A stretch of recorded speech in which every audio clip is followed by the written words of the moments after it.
Why is America so worried about India? What is the actual reason? Let's be direct about this. The moment people hear that question, their minds immediately jump to weapons, to nuclear arsenals, to fighter jets, and to huge armies. And of course, that part is real. But if you only look at that, you miss the true story. America isn't uneasy about India just because of bombs and armies. America is concerned because India is fundamentally altering the global system, and no one seems to know how to stop it. Fear isn't born from something you can control. Fear comes when you realize the other side can no longer be managed. For many years, America was in charge of the script. They set the pace. If Washington said jump, other nations would ask how high. If they issued a warning about sanctions, economies would falter. If they used the dollar as a weapon, countries lined up to fall in line. That was the world order. But then came India, quietly, steadily building something immense. While the world kept making fun of its poverty, mocking its chaos, pointing out corruption, India was calmly laying bricks, setting steel, training scientists, educating thinkers, and establishing industries. And then suddenly in 2025, America turns around and says, "What? When did this country become unstoppable?" It wasn't a sudden event. It wasn't magic. It was years of dedication, persistence, and determination that refused to give up. That's the real reason America feels shaken, because India doesn't break under pressure. It doesn't fall when pushed into a corner. America saw this firsthand when they tried tariffs, when they tried to dictate India's policies, when they wanted India to get involved in their wars. India simply said no. And not just politely. India said it strongly with the confidence of over 1 billion voices. Just think about it. America has always loved to lead the show. But what happens when someone is not only catching up but doing it on their own terms? That's India. Now, let me explain the deeper reasons behind America's unease. First, technology. 20 years ago, if you needed a supercomputer, a world-class missile, or a space mission, you looked to the US, Europe, or Russia. Today, India is doing it faster, cheaper, and sometimes better. When Chandrayaan landed on the moon's South Pole, a place America hadn't reached yet, it wasn't just a space victory, it was a statement. We have arrived. And when India develops its own 5G networks, its own computer chips, its own AI, and its own digital payment systems, the message is clear. We are not waiting for your leftovers anymore. That is unsettling for America. Second, the economy. The numbers don't lie. America cannot deny that India is on its way to becoming the third largest economy. And it's not just about GDP. It's about the scale. Over 1.4 billion people moving forward, consuming, creating, inventing, and dreaming. That's a market America cannot control. For years, US companies looked at other countries as captive customers. But India changed that. India said, you want our market, then you have to follow our rules. That kind of self-respect most countries couldn't afford. And now America feels its power fading. Third, defense strength. Let's be real. America still has the largest military budget. But military power isn't about how much you spend. It's about vision, endurance, and independence. India has missiles with global reach, submarines that can disappear in the oceans, satellites guiding weapons with great accuracy.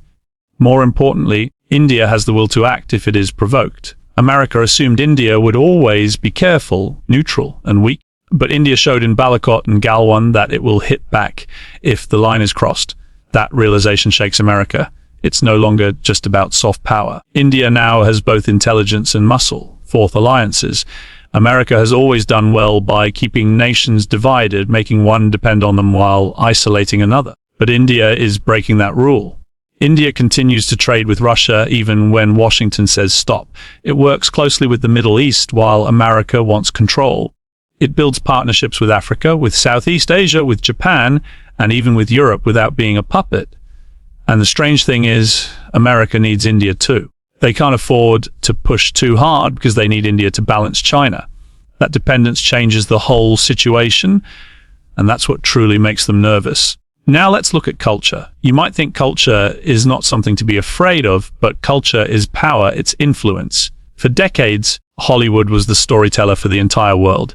American music set the beat of the world. But now Bollywood, Indian cuisine, Indian philosophy, Indian yoga, and Indian spirituality are spreading rapidly. People all over the world are curious, adopting, and respecting these things. With that comes soft power.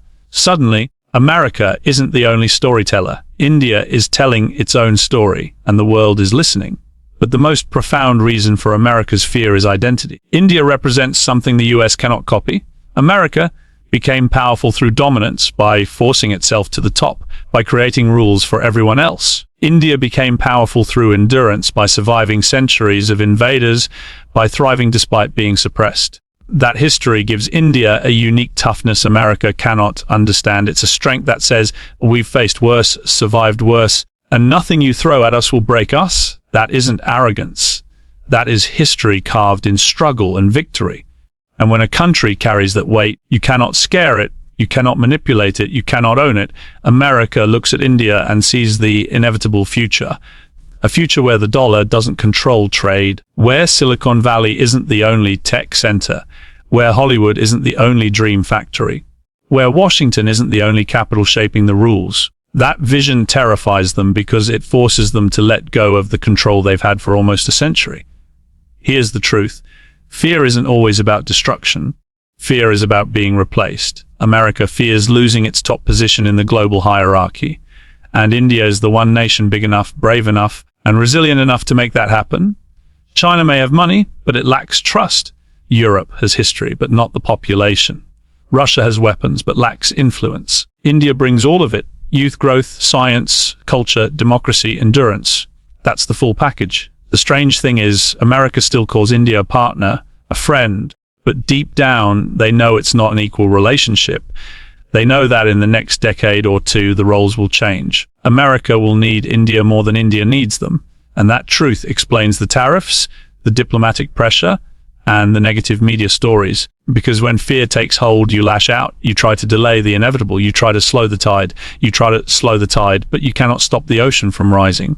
And India is that ocean. So why does America fear India? Because India represents what they can no longer control. Because India is creating a future where no single nation dominates, where true balance exists. And balance is a risk for those who got strong by creating imbalance. That is the real truth. What truly worries America is that India's rise is no longer a question of if.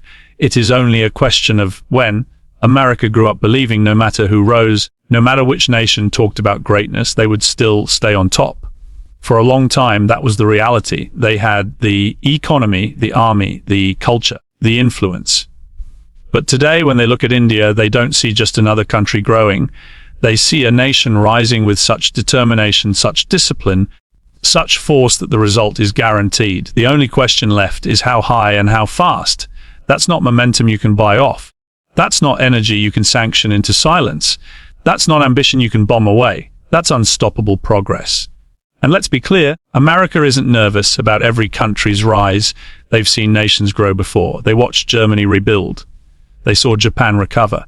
They watched China's size explode. But what makes India different is that it's doing all this while remaining independent, refusing to follow anyone else's rules. America tolerated a rising Japan because Japan stayed under Washington's security shield. They accepted a stronger Germany because Europe stayed aligned with US policies. They even welcomed a growing China at first because they thought they could profit from it. But India isn't offering that comfort.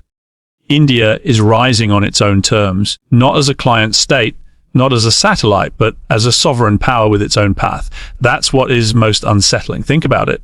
For decades, America had a monopoly on global innovation.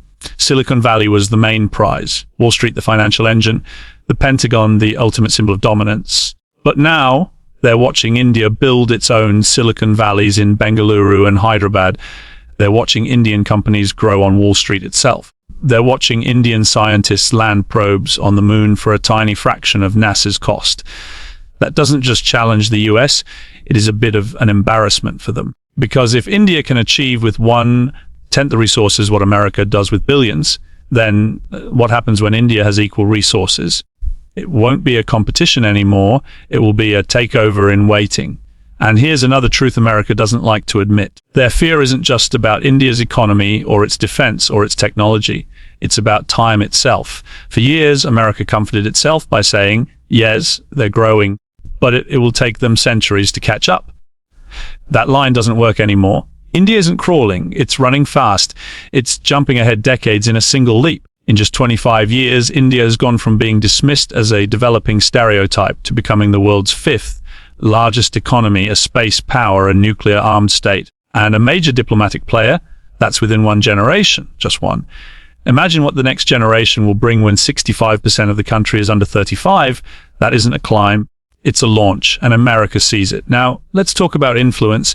America's always used influence as a weapon. Music, movies, media, money. That's how they controlled the narrative. They told the world who the heroes were, who the villains were, who deserved attention, and who belonged in the shadows.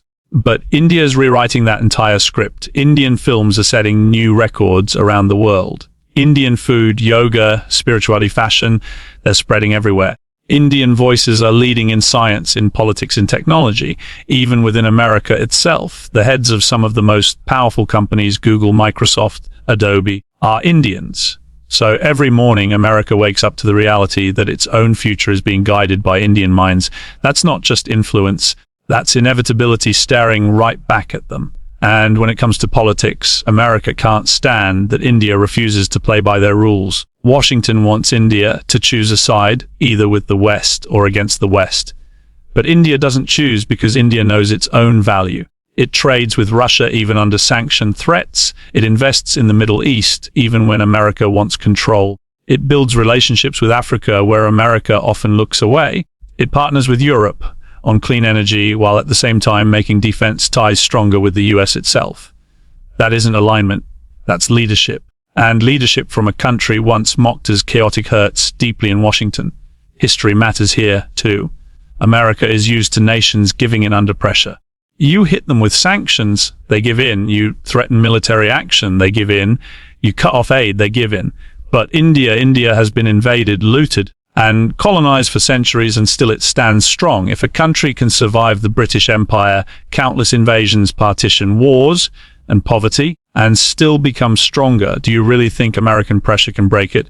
Washington already knows the answer. That's why the fear is so deep. They aren't facing a fragile state. They're up against a civilization hardened by battle. And here's the part that stings the most. India's rise isn't loud. It's not a boastful parade. It's disciplined, patient, and steady. America is used to showing off aircraft carriers in every ocean, military bases across continents, bold statements at summits. India doesn't need that kind of noise. Its strength comes from calm certainty, from knowing time is on its side. America acts like an empire scared of losing its control. India acts like a civilization that has watched empires rise and fall and is still standing. That patience makes America nervous because the long game always defeats short-term dominance. Look at energy. America tried to control oil for decades, to be the middleman. India gets around that by directly dealing with producers, by investing heavily in renewable energy, by getting its sources from different places. That reduces America's control. Look at defense. Washington wants India to remain a buyer of weapons, but India is developing its own missiles, its own tanks, its own jets. That's independence. Look at currency. America wants the dollar to rule forever, but India is making deals in rupees with nations across Asia, Africa, and even Latin America. That's erosion. And erosion is scarier than a direct loss because it's slow, it's steady, and it's unstoppable like waves carving rock. So when we ask why America fears India, the answer is simple. They're not shaken by what India is today. They're shaken by what India is destined to become tomorrow. They are afraid because no matter how many barriers they create, no matter what tricks they try, no matter what headlines they write, the outcome won't change. India's rise is written. It's a part of history's direction. It's not an if, not even a maybe, it's a when, and each day that passes, that when gets closer. What makes it even harder for America is that India's rise is not isolated. It creates a ripple effect. Because when one country shows that you can rise without bowing to Western dominance, others will follow. Africa will follow. Southeast Asia will follow. Latin America will follow. They'll look at India and say, if they can do it, why can't we? That domino effect is America's biggest nightmare because it won't just face one challenger, it'll face dozens. And the common link will be the example set by India. America can handle rivals. It can fight enemies. It can manage allies that become competitors. But what it can't fight is inevitability. And India's rise, my friends, is inevitability in its purest form.